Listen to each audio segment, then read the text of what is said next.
self-knowledge impossible without the knowledge of God.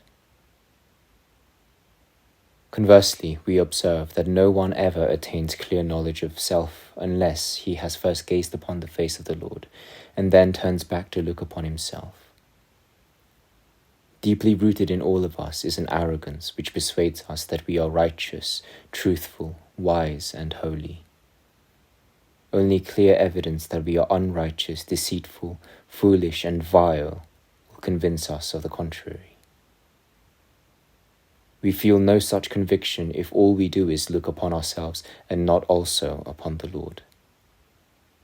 He is the one and only standard with which our judgment must accord. But because hypocrisy is something to which we are all naturally prone, we are quite content with an empty show of righteousness rather than with its reality. And because there is nothing around us which is not greatly defiled, whatever is a little less grubby appears to us as purity itself, as long as we confine our attention to the limits of our own debased humanity. It is like the eye, which used to seeing only objects that are dark, judges things which are vaguely white or even semi-grey to be the whitest there is.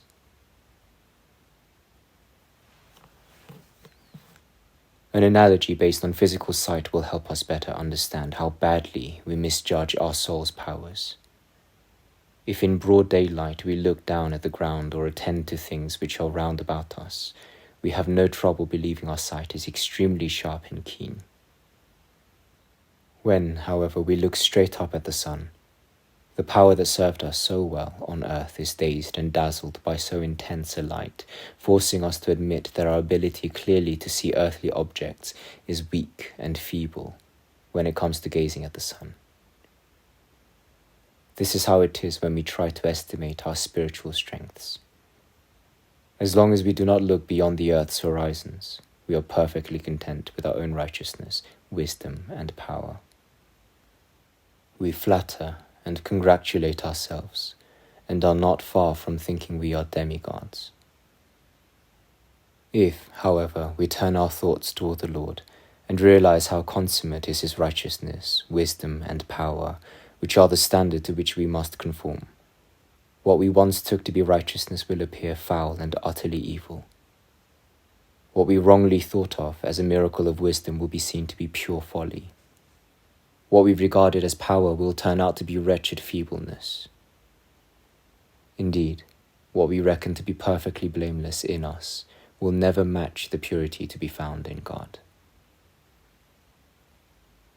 Hence the terror and dread which, as Scripture often relates, seized believers whenever they felt the presence of God. We read about those who in the Lord's absence stood firm and assured, but who, when suddenly confronted by his glory, shook with fear, seized, as it were, by the pangs of death and almost annihilated. From this, it is clear that we are led to acknowledge our frailty only when we have measured ourselves against the majesty of God. Many instances of this kind of dread are found in the book of Judges, and also in the prophets, so much so that God's people had a common saying, "We will surely die, since the Lord has appeared to us." That too is why the story of Job, in order to humble men by showing them their folly, weakness, and defilement, chiefly appeals for proof to a consideration of God's wisdom, power, and purity. It does so with good reason. For we read that the closer Abraham got to contemplating the glory of the Lord, the more he realized that he was but earth and dust. Elijah similarly could not await God's appearance with his face uncovered.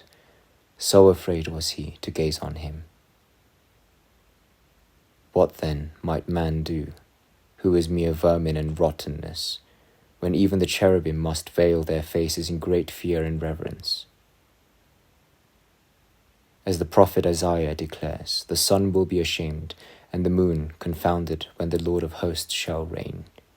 That is when he lifts up and puts forth his light, all else that is brightest will, in comparison, grow dark.